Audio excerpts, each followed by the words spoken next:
Hello friends, welcome back to filmy professor. आज हम आपके लिए एक कमाल की वेब सीरीज लेके आए हैं जिसका नाम है महारानी। महारानी के सीजन 3 को आपने हमारे चैनल पे बहुत पसंद किया था, इसलिए हमने डिसाइड किया कि हम उसके सारे सीजन्स कवर करेंगे।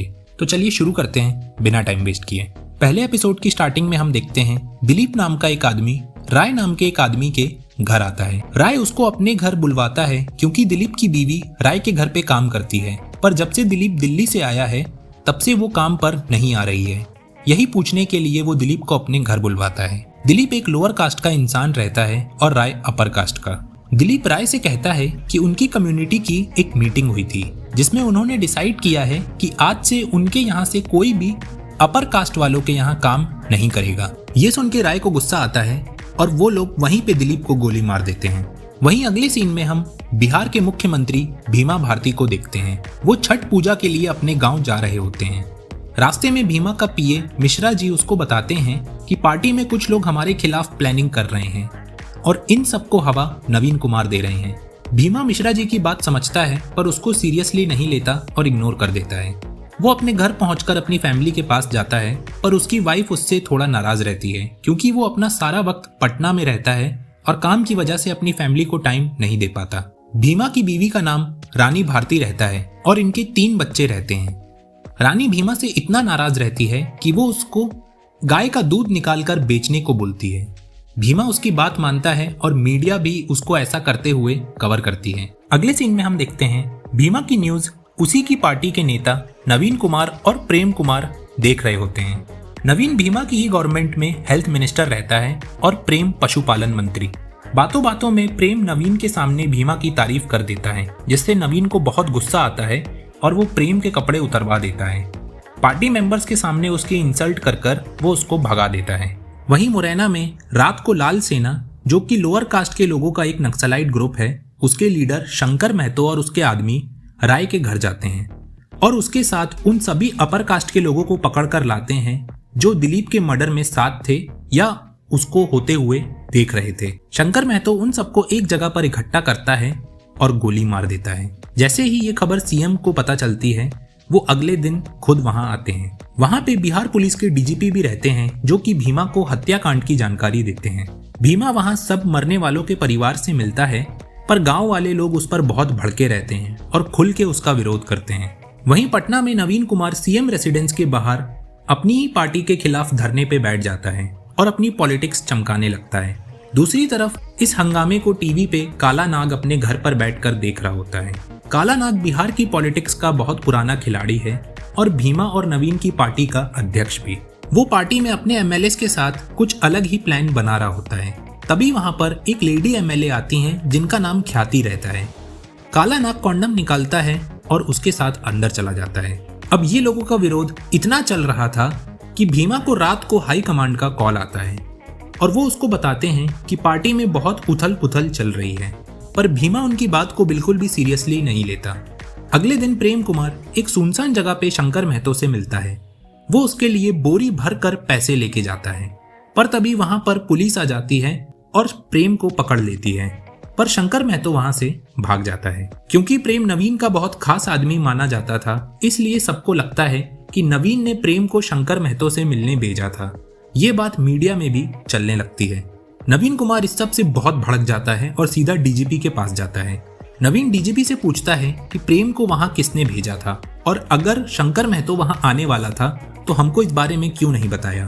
तब डीजीपी कहते हैं, हमको भी स्टेट सीआईडी से रात को 1 बजे पता चला था कि शंकर वहां आने वाला है, पर वहां प्रेम कुमार आ रहे हैं, इस बारे में हमें कोई जानकारी नहीं थी।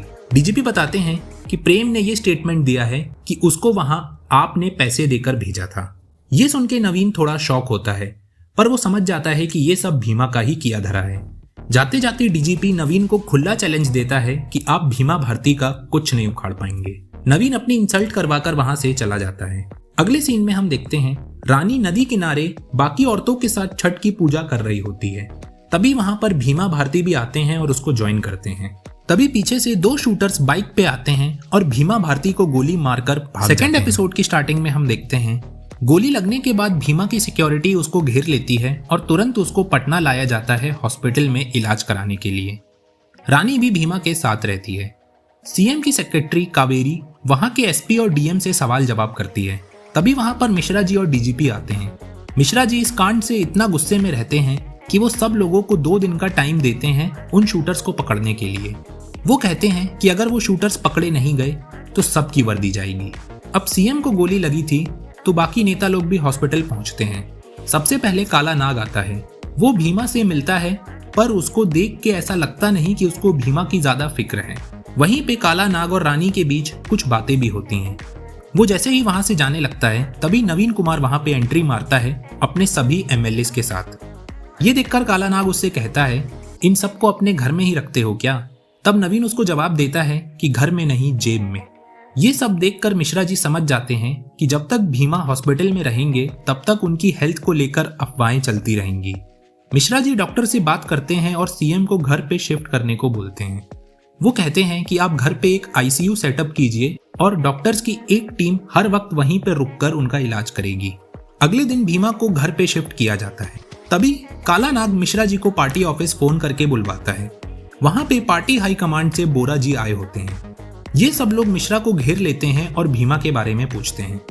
भीमा बाबू ठीक हैं और बहुत जल्दी रिकवर कर रहे हैं। तभी नवीन कुमार उस डॉक्टर को लाता है जो भीमा का इलाज कर रहा था।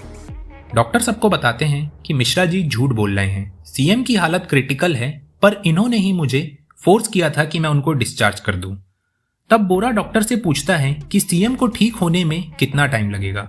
डॉक्टर बताते हैं कि कम से कम 6 महीने। ये सुन के बोरा बाबू कहते हैं कि आज भीमा बाबू को बता दीजिएगा कि हम उनसे मिलने आ रहे हैं। शाम होते ही बोरा बाबू और काला नाग सीएम रेसिडेंस पहुंचते हैं भीमा से मिलने। बोरा भीमा से कहता है कि पार्टी हाईकमांड चाहता है कि आप अभी सिर्फ अपनी हेल्थ पे ध्यान दें और कुछ नहीं, आपका काम कोई और संभाल लेगा। मिश्रा जी इस बात पर ऑब्जेक्शन उठाते हैं, पर तभी भीमा कहते हैं कि मैं रिजाइन करने के लिए तैयार हूं, पर पार्टी की परंपरा और संविधान के अनुसार मैं अपना उत्तराधिकारी खुद चुनना चाहूंगा। बोरा इस बात को मान जाता है। वो कहता है कि अगर आपके पास ज्यादा एमएलएस का सपोर्ट है तो आप अपना उत्तराधिकारी चुन सकते हैं। वहां से जाने के बाद बोरा एक एक करके सभी विधायकों को बुलवाता है और उनका वोट उनसे पूछकर एक लिस्ट बनाता है। वोटिंग से पहले नवीन कुमार अपने सभी साथी एमएलएस को भीमा के एमएलएस तोड़ के अपनी तरफ मिलाने को बोलता है। वो कहता है, तुम लोग जो भी कर सकते हो वो करो, पर इनको हमारी तरफ लेकर आओ। वहीं काला नाग भी अपने एमएलएस के साथ कुछ अलग ही प्लानिंग कर रहा होता है। अगले दिन पार्टी के सभी एमएलएस भीमा के घर पर इकट्ठा होते हैं और बोरा बाबू रिजल्ट अनाउंस करते हैं। उससे पहले वहां पर प्रेम कुमार आता है। प्रेम कुमार को देखकर वहां पे थोड़ा हंगामा मचता है, पर काला नाग सब कुछ हैंडल कर लेता है। बोरा अब रिजल्ट अनाउंस करते हैं। सबसे पहले वो काला नाग का रिजल्ट बताते हैं कि उनको 8 एमएलएस का सपोर्ट है। भीमा भारती को 52 एमएलएस का सपोर्ट है और नवीन कुमार को 57 एमएलएस का। वोटिंग रिजल्ट से क्लियर था कि नवीन कुमार जीत गया था, पर तभी काला नाग भीमा भारती को सपोर्ट देकर सारा खेल पलट देता है। ये देखकर नवीन को बहुत गुस्सा आता है और वो वहां से अपने साथी एमएलएस के साथ चला जाता है, पर उसकी तरफ से कुछ लोग भीमा को ज्वाइन कर लेते हैं और वहीं रुक जाते हैं। उसके जाने के बाद बोरा बाबू भीमा से उनके उत्तराधिकारी का नाम पूछते हैं। काला नाग को लगता है कि भीमा उसका नाम लेगा, इसलिए वो रूल्स के मुताबिक अपनी पार्टी अध्यक्ष पद से इस्तीफा दे देता है, पर भीमा बाबू उसका काट के सीएम अपनी बीवी रानी भारती को बना देते हैं। एपिसोड 3 की स्टार्टिंग में रानी के शपथ ग्रहण समारोह की तैयारियां शुरू होती हैं। वहीं हम बिहार स्टेट के गवर्नर को देखते हैं जो कि शपथ समारोह के लिए रेडी हो रहे होते हैं और अपनी बीवी से रानी के सीएम बनने पर डिस्कस कर रहे होते हैं। वो कहते हैं कि भीमा बहुत होशियार है, उसने रानी को सीएम बना दिया है, पर सरकार अभी भी वही और मिश्रा चलाएंगे। रानी तो बस गूंगी गुड़िया की तरह उनके हर ऑर्डर पर मोहर लगाएगी। ये सुन के उसकी बीवी कहती है, आपको पता है ना गूंगी गुड़िया राजनीति में किसको कहा गया है? तब गवर्नर कहते हैं, रानी भारती इंदिरा गांधी नहीं है। वहीं जैसे ही सब लोग शपथ समारोह के लिए राजभवन पहुंचते हैं, रानी इतने सारे लोगों को देखकर थोड़ा नर्वस हो जाती है। तब मिश्रा जी और कावेरी भी उसके साथ स्टेज पे जाते हैं। गवर्नर जब रानी को शपथ दिलवाते हैं तब थोड़ी सी गड़बड़ हो जाती है। रानी भारती अनपढ़ रहती है तो वो ठीक से शपथ नहीं बोल पाती और उसको देखकर वहां बैठे सब लोग हंसने लगते हैं। अगले दिन कावेरी रानी को ऑफिस लेके जाने के लिए आती है, पर रानी उसके साथ ऑफिस चलने से मना कर देती है और अपने रूम में घुस जाती है। तभी वहां मिश्रा जी आते हैं और रानी को जबरदस्ती सिक्योरिटी बुलवा के ऑफिस ले जाते हैं, जहां उसकी पहली कैबिनेट मीटिंग रहती है। वो जैसे ही ऑफिस पहुंचती है, वहां पे सब लोग रानी का वेलकम करते हैं। रानी उन सब के बीच थोड़ा अनकंफर्टेबल रहती है। वहीं रानी भारती के सीएम बनने से नवीन कुमार अपने साथी एमएलए के साथ अपोजिशन पार्टी को ज्वाइन कर लेता है, जिससे भीमा भारती की पार्टी में कुछ एमएलए कम हो जाते हैं। अगले सीन में हम देखते हैं मिश्रा जी काला नाग से मिलते हैं और उससे भीमा भारती पे हुए हमले के बारे में पूछते हैं। काला नाग साफ साफ बोल देता है कि उसका इन सब में कोई हाथ नहीं है और ना ही उसको पता है। तब मिश्रा जी उससे कहते हैं कि आपने नहीं किया ये माना जा सकता है, पर आपको ये नहीं पता कि किसने किया ये नहीं माना जा सकता। वो काला नाग को गोली चलाने वाले के बारे में पता करने को बोलते हैं। अगले दिन रानी फिर से ऑफिस जाने से मना कर देती है। ये देखकर कावेरी मिश्रा जी को बताती है और मिश्रा जी रानी को पकड़कर भीमा के पास लेकर आते हैं और उसको भीमा का वास्ता देते हैं और थोड़ी इमोशनल बातें बोलते हैं। अगले सीन में हम मुखिया जी को देखते हैं। लाल सेना की ही तरह ये भी एक नक्सलाइट ग्रुप था अपर कास्ट वालों का। मुखिया यहाँ अपने लोगों को एक भड़काऊ भाषण देता है। अगले दिन रानी ऑफिस के लिए खुद रेडी हो जाती है और कावेरी के साथ निकल जाती है। वो कावेरी से पूछती है कि सीएम पर गोली चलाने वाले का अभी तक पता क्यों नहीं चला। तब कावेरी उसको बताती है कि पुलिस अभी भी उन दोनों को ढूंढ रही है। तब रानी उससे पूछती है कि हमको पुलिस के सबसे बड़े ऑफिसर से मिलना है, हमको उसके पास ले चलो। रानी भारती सीधा डीजीपी के पास जाती है। डीजीपी गौतम उनको दोनों आदमियों के स्केच दिखाते हैं और बताते हैं कि हमने हर जगह इनकी फोटो भेज दी है और हम जल्दी इनको पकड़ लेंगे। तब रानी उनसे कहती है कि जल्दी कीजिए, नहीं तो कावेरी हमको बता रही थी कि हम भी आप पर कार्रवाई कर सकते हैं। वहीं अगले सीन में हम देखते हैं एसपी निशिकांत मिश्रा कुंवर सिंह से मिलता है, जो कि मुखिया की सेना का सेकंड कमांडर रहता है। एसपी कुंवर को बताता है कि पटना से उस पर बहुत प्रेशर आ रहा है और डीजीपी भी यहाँ दौरे पर आ रहे हैं, हमको कुछ ऐसा दे दो जिससे हम उनको दिखा सकें कि हमने कुछ किया है। तब कुंवर उसको वो 2 शूटर्स दे देता है जिसने सीएम पे गोली चलाई थी। एक ही कास्ट की होने के कारण ये दोनों एक दूसरे से मिले हुए थे। एसपी उन दोनों शूटर्स का एनकाउंटर कर देता है और अगले दिन मजे से इंटरव्यू दे रहा होता है। तभी वहां पर डीजीपी आते हैं और एसपी निशिकांत से पूछते हैं कि ये सब कैसे हुआ। तब एसपी उसको बताता है कि एक इन्फॉर्मर से टिप मिली थी इनके बारे में। ये सुनकर डीजीपी कहता है, खबर इन्फॉर्मर से मिली थी या मुखिया से? डीजीपी को पता होता है कि एसपी निशिकांत मुखिया का आदमी है। वो उससे मुखिया का पता पूछता है। तब एसपी उसको सीधा जवाब नहीं देता, क्योंकि डीजीपी एक छोटी जात से रहता है और एसपी बड़ी जात से। वो उसको जातिवाद याद दिलाता है। ये देखकर डीजीपी को गुस्सा आता है और वो एसपी निशिकांत को वहीं सबके सामने एक झापड़ पेल देता है। वहीं हम देखते हैं नवीन गवर्नर के पास आता है और वहां हमको पता लगता है कि गवर्नर नवीन का मौसा लगता है रिश्ते में।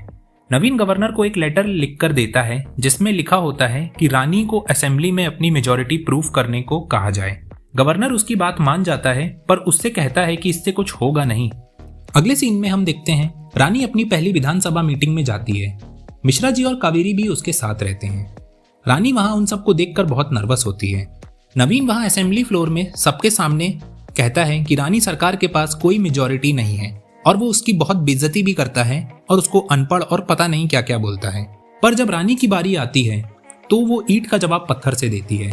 वो नवीन की और अपोजिशन की बोलती बंद कर देती है और विश्वास मत को भी जीत लेती है।